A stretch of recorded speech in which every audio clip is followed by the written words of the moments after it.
Now, news just in is that the Communications Authority of Kenya are currently forcefully shutting down media houses. News just in is that the Communications Authority of Kenya are currently shutting down, forcefully that is, shutting down media houses. Here's the letter that has been sent.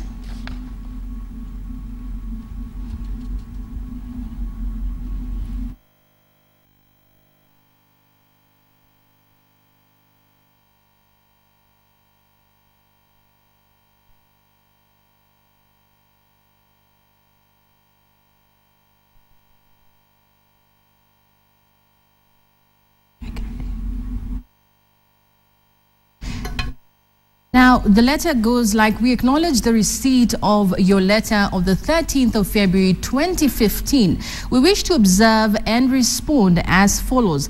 The CAK has curiously chosen to address itself to only parts of the Supreme Court ruling. Indeed, just 1 out of 4 orders contained in the court decision today. And with inconsiderate and reckless haste, you have issued a switch-off deadline of midnight today, February 13th, 2015, in complete disregard to the interests of more than 90% of viewers that depend entirely on free-to-air television. That we expect the CAK to address itself to the rest of the orders issued by the Supreme Court, specifically the reinstatement of the self-provisioning digital broadcasting license, which must equally be communicated to us in writing by the CAK. That by the reinstating our license and the frequencies, the Supreme Court orders allow us to migrate to digital broadcasting as self-provisioning signal distributors, but this will not be possible until the CAK allows time for our acquisition of our equipment that includes digital transmitters, antennas, and the critical set-top boxes, also commonly known as digital receivers, decoders. This acquisition process should be noted, was interrupted by the CAK's cancellation of our self-provisioning authorization on the 21st of January 2015.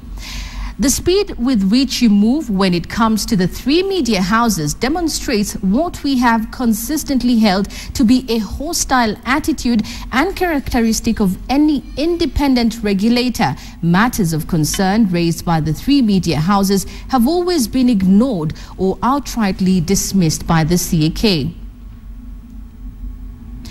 We wrote to you on the 9th of February 2015, raising the breach of law by GoTV and StarTimes Media Kenya Limited.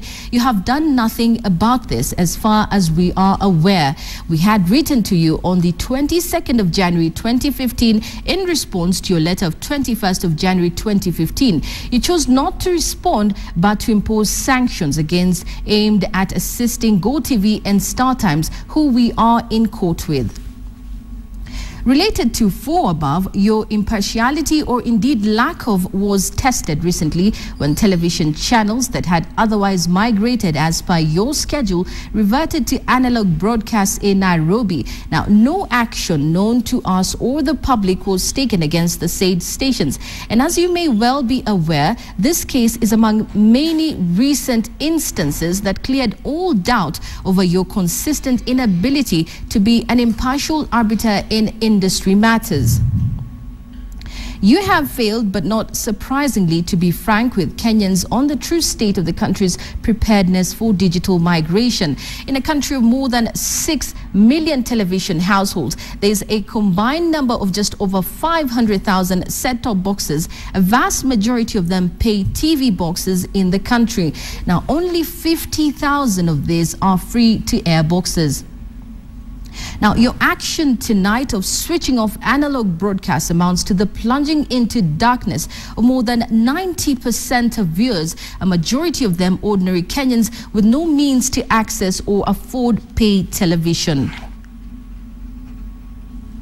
Additionally, your action tonight amounts to an infringement on the right of the Kenyan public to receive information under Article 33 of the Constitution and violates the freedom of broadcasting.